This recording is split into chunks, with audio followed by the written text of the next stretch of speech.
Hi, I'm Jim Doobie, Program Manager with the Seminole County Greenways and Natural Lands Division. In this program, we're going to learn about the role fire has played in Florida's natural history, the benefits it provides to the native wildlife and plants, and the threats it can pose to us.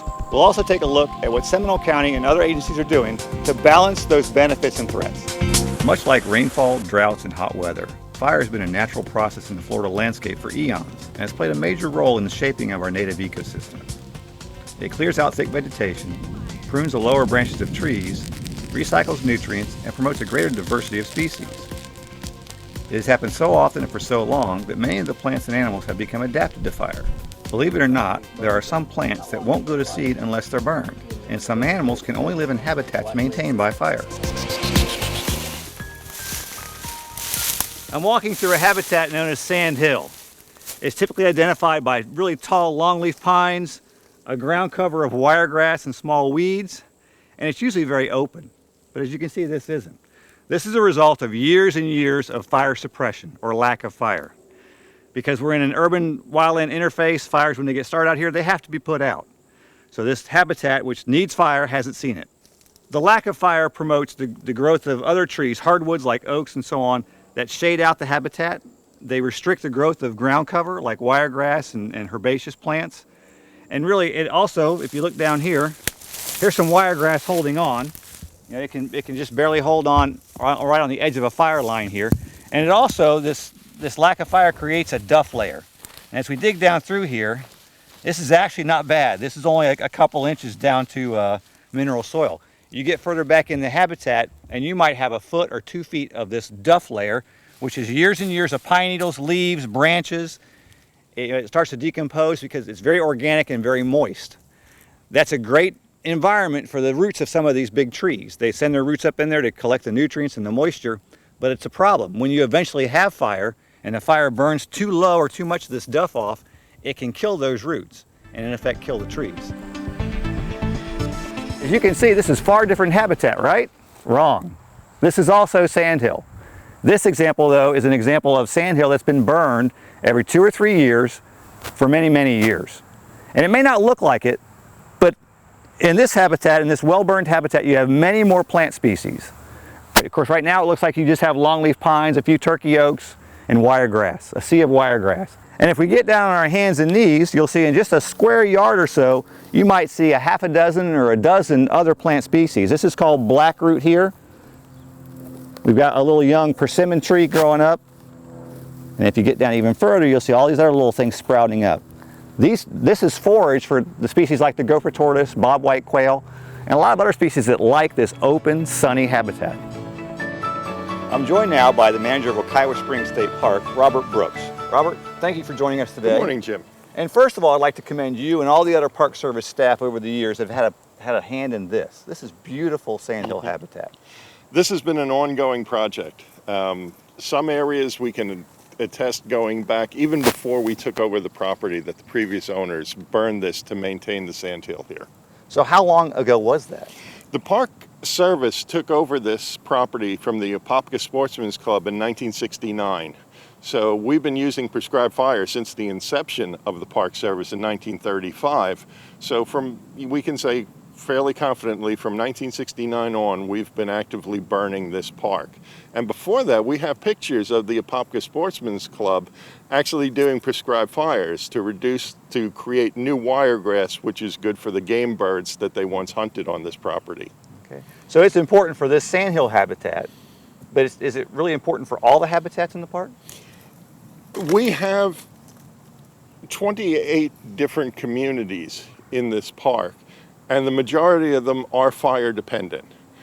Sandhill is extremely fire dependent, and again, every year this would probably get hit with lightning and the fire would start somewhere naturally in here. Are there specific species of plants or animals that are dependent on fire?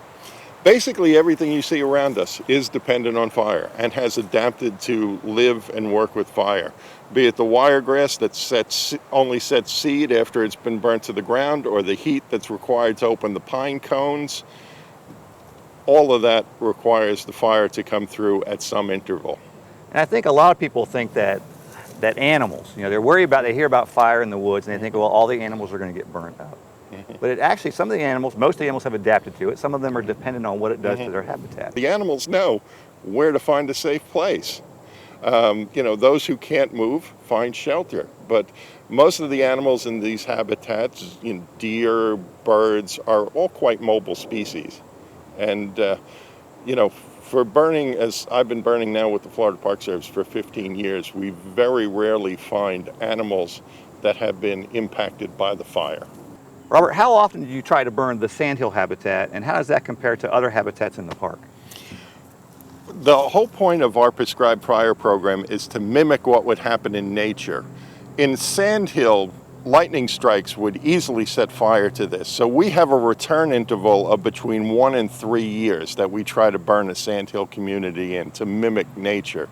Other communities, depending on how wet the ground is, what type of ground cover, will have different return intervals. Everything in Florida is meant to burn, so everything will burn. It's just at what period. So obviously then prescribed fire it's critical, it's integral, you really can't manage this property without it, can you?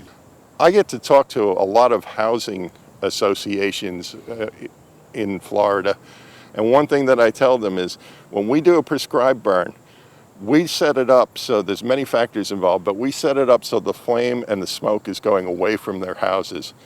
Nature doesn't care. Nature will go any direction and does not care that a house was in their way. So there is a safety factor that we try to maintain for the community in keeping this property open. Wiregrass is another great example of a species adapted to fire. As you can see, this wiregrass is putting off a seed head. It's doing that because it was burned. It won't go to seed unless it's burned. And it actually even goes to seed better, or the seed is more viable if it's burned during the natural fire season, which is usually in the spring. We go through a dry winter, have frosts that kill off the vegetation, and then we get into late spring, early summer, and we have those first few thunderstorms. When the vegetation is still dry, we get a lightning strike, and that's when your natural fire season is. One of the species that really benefits from fire is the Florida gopher tortoise. You can see this burrow here. This is in one of our recently burned zones. These burns open up the canopy. They love to have their burrow in a nice sunny location. That way they can crawl out, bask in the sunshine here, warm up, and then graze on all these fresh shoots of vegetation created by the burn. If it gets too overgrown, gets too shady, they don't want to live here. They're going to move out to the edges. This burrow is also really important for other animals. During a wildfire or a prescribed fire, a deer can run away, a bird can fly away, but a lot of the smaller animals take refuge down in a burrow. The fire's not going to burn down in that burrow. That burrow can be 15, 20 feet long and 10, 12 foot below the surface. Down there it's nice and cool and moist. So things like mice and rabbits and snakes and frogs can go down that burrow to be safe during the fire. The longleaf pine is a prime example of a species adapted to fire. First we'll look at the bark here. It's got that thick, flaky bark, and you can see the fire scars on it. Really not really scars, it'll just flake right off, and the tree is protected. That cambium layer under there is protected by that thick layer of insulating bark. Another adaptation of longleaf pines is their cones. The heat from the fire acts as a catalyst to open that cone. Then the seeds are fall on the ground right after the burn. So they're not landing on pine needles and leaves. That's all been burned away. The seed lands on bare ground, bare mineral soil, and will germinate much better. Despite all their adaptations, some longleaf pines are lost during fire. They're few and far between, but even a dead longleaf pine, a dead tree, is called a snag, serves a purpose. Nature recycles everything, reuses everything. This tree serves as a home for many cavity nesting birds. Birds like great crested flycatchers, brown-headed nuthatches, and the red-headed woodpecker. Another native species found in the sandhill habitat is the pocket gopher. As you look across the landscape, you'll see mounds like this mound of dirt. That's actually pushed up from underground from their tunnel system. The pocket gopher is a fairly large rodent, about the size of a gray squirrel, that lives in this tunnel system, feeding on the roots of all this herbaceous and grass. It would be hard for me to find, if I was to brush this away, to even find the entrance to that burrow.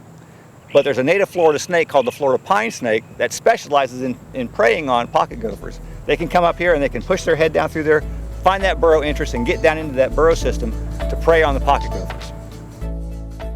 The name Sandhill Habitat tells you a little bit about it. It's really exists on sandy hills.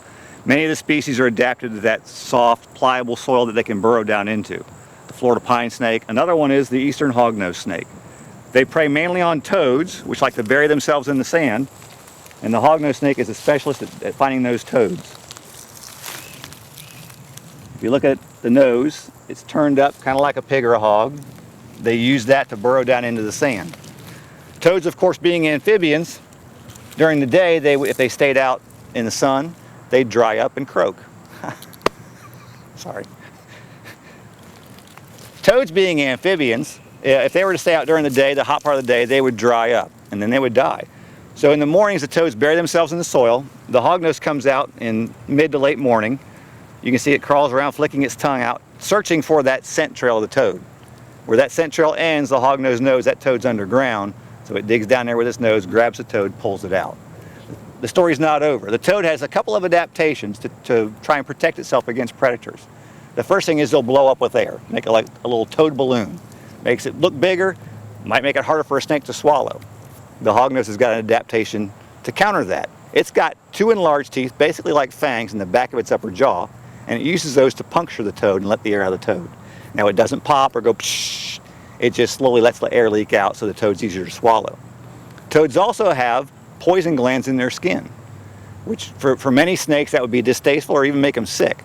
The hognose is adapted to that, and the poison doesn't affect the hognose snake. Hognose snakes have their own lines of defense. As they're approached by a predator, they'll hiss very loud. They might even spread their neck out, kind of like a cobra, but they don't raise up off the ground like a cobra does. They might even open their mouth in a gape like a moccasin and lunge towards you. All this as a threat display, trying to scare the predator away. If that doesn't work, they'll go into a second act where they play dead. And it's just not a simple flip over and play dead. It's a lot of writhing and contorting. They usually throw up their last meal, which is a half-digested toad. They're rolling in that. Sometimes they're defecating on themselves. And then eventually they settle upside down, their mouth open, their tongue hanging out, covered in puke and poop. If you're a raccoon, are you going to eat that? Probably not. But the hognose, so it lays there upside down, waits a little while, looks around. If all coast is clear, flips back over, crawls away. Humans, though, being smarter than your average raccoon, you can take a hognose, if you know what you're doing, take a hognose that's playing dead upside down, flip it over upside right, it will immediately flip over upside down again. And it'll keep doing that. Because instinct tells the hognose a dead snake has to be upside down. Unlike the sandhill habitat we saw earlier, the scrub habitats in Florida burn on a much longer cycle. It may be 10, 20, 30, or even 40 years in between fires. That presents a problem for us. They'll only burn during the really most extreme conditions. It takes that to start them. They're adapted to a cataclysmic fire, which the fire only happens every 30 or 40 years. When it does, it burns everything basically above ground. So after a healthy prescribed or healthy fire in a scrub habitat, you're not going to have much green left, if at all. It's going to burn everything. If there are mature trees, it kills those. Sand pines are not adapted to fire and the effect that fire kills them. But because it requires those extreme conditions of wind and humidity, low humidities, high wind, and low fuel moistures too, brought on by maybe weeks of drought, it's hard for us to do a prescribed burn and hope to control it. So how do we then burn the scrub, achieve the ecological benefits it needs, because a lot of the species are adapted to this cataclysmic fire. They'll move into this habitat when it's young again. So how do we do that in a prescribed situation or controlled situation? Sometimes we have to mitigate. Mitigation is going in there and kind of compensating for that danger. We go in here and we mow this. And a lot of people have a hard time understanding why in a natural area you'd go in and mow it. But it's really twofold. It's trying to mimic that natural cataclysmic fire that's going to burn everything, start everything over, and also creating or doing the prescribed burn in a situation that's safe. So we knock those fuels down, we create a continuous fuel bed that's going to carry fire and much lower flame lengths and basically burn everything so this habitat can start over again. These burns create open sandy areas that a lot of the animals and the plants are adapted to. Tortoises love this because now they have open sunny areas to dig their burrows. They've got lots of fresh shoots of vegetation to feed on. Other animals that benefit from that, there's a little mouse called the Florida mouse, which is a commensal that lives in the burrow with the tortoise. They're also adapted to this early succession or earlier stage of succession habitat. Another fairly well-known species, the threatened Florida scrub prefers younger, smaller trees and open sandy areas to cache or bury acorns. These really hot fires in the scrub help to restart the clock in patches of habitat, ensuring there will always be some suitable areas for the jays. So if fire is so good for the ecology of Florida, why do the headlines usually read something like 1,000 acres destroyed by wildfire? The habitat, while it may look bad right after the fire, will in most cases be healthier in the long term. So why is fire bad? It may be that the landowner loses revenue from the loss of timber, but the main reason is because these fires and the resulting smoke can impact our homes, roads, schools, airports, and many other places important to our daily lives, and can even threaten our lives. So how do we as natural land managers balance the benefits and threats of fire in Florida? As you've heard, one way is to burn our natural areas, on our terms or under conditions we as land managers have the best ability to manage it. We do this by conducting prescribed burns. These burns are organized and executed to maximize both ecological benefits and the safety of both the public and the staff involved. Fire is such a fact of life in Florida that there's even a state agency, the Florida Forest Service, that plays a major role where fire is concerned. Joining me now is Cliff Frazier, Wildfire Mitigation Specialist with the Florida Forest Service. Cliff, thank you for joining us today. Hey, thanks. Can you give us an idea of what the Forest Service's role is in Florida when it comes to fire? The Florida Forest Service, they're the lead agency on all prescribed burns in the state of Florida. Forest Service role was it originally established to help fight the wildfires? Actually, it was to protect the forest, to protect the forest growth, because Florida, we're in a fire ecosystem, Florida, as a matter of fact, we've had wildfires here for hundreds and thousands of years. They aren't going anywhere. So after 85 and 98, then the Florida Forest Service, which was formerly known as the Division of Forestry, came up with the concept, hey, we need to do something about this. So we started doing Firewise communities. We started doing a lot of fuel reduction, which brings on prescribed burning. We reduced the fuels in order to help eliminate any catastrophic wildfires. I've heard the term Firewise communities, or making your house Firewise. Yeah, definitely. What does that involve?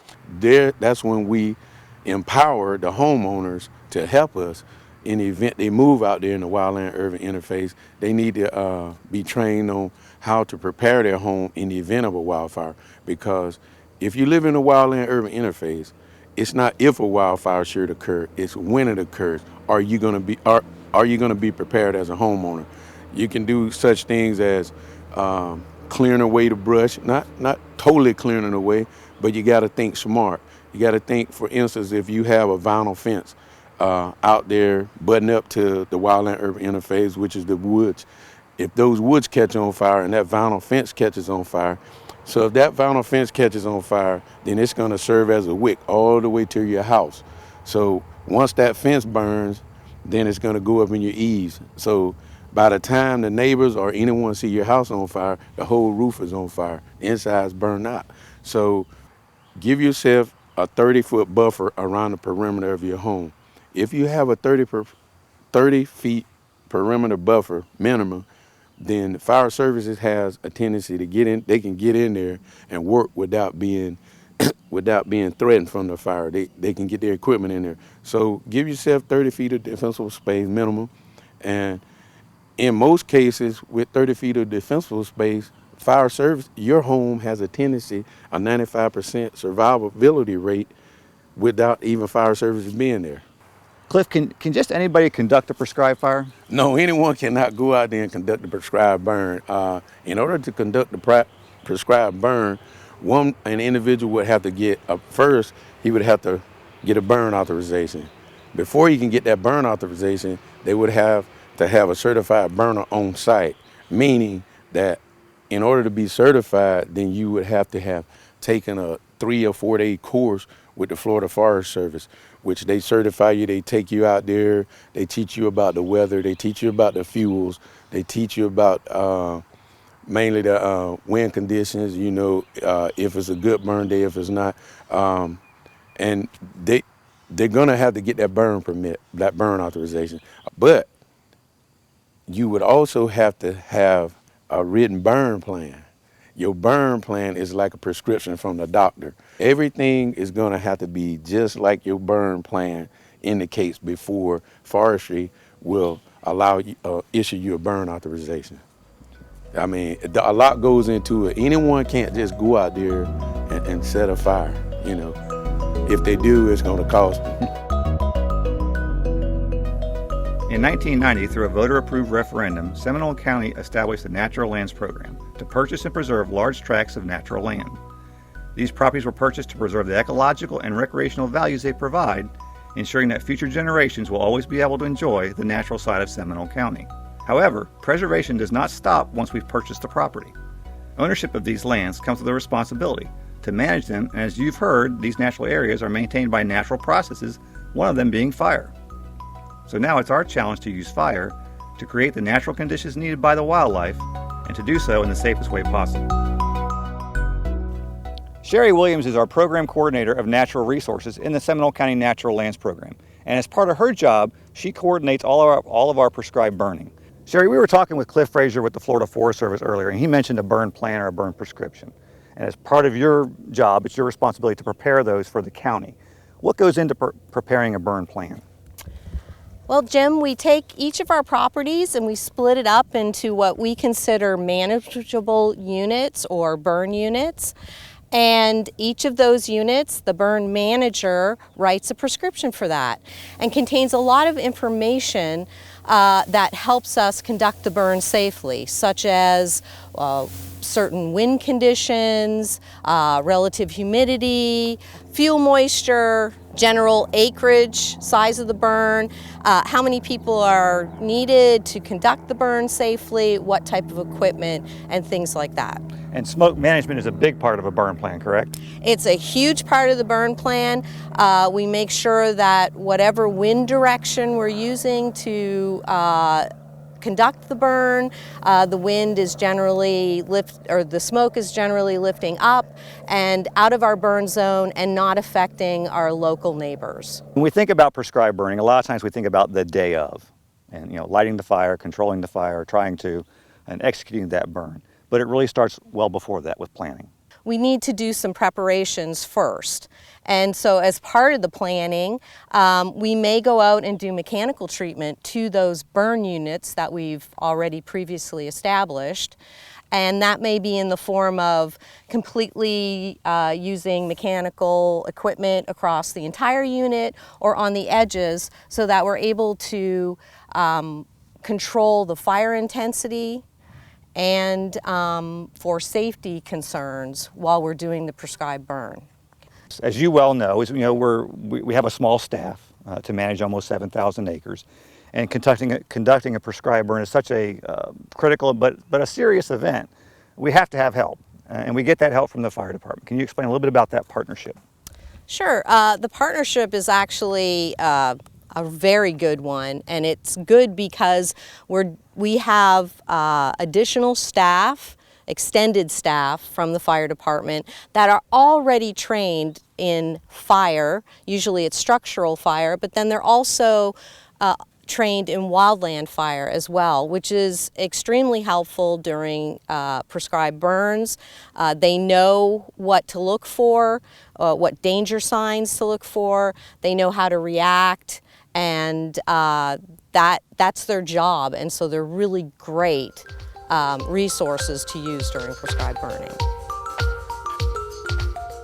If you lived in Florida 20 years ago, then you'll no doubt remember what was called the Florida firestorm of 1998. As I recall, a common statement at the time was 500,000 acres destroyed. What was destroyed? Is the habitat gone, damaged, or actually healthier? Certainly there were losses of timber resources, structures lost, and the dangers that it caused were very real. But was this event natural? While some of the fires may have been started naturally by lightning, what was unnatural were the heavy fuel levels from years of fire suppression. Unfortunately, we still have many areas in Florida, and even in Seminole County, that have the same high fuel loads, and many have urban areas very nearby. So it is critically important that we continue to address this issue. Seminole County recognized this need over 20 years ago and formed a prescribed burn team. This was a partnership with our fire department, the Florida Forest Service, and the Natural Lands Program.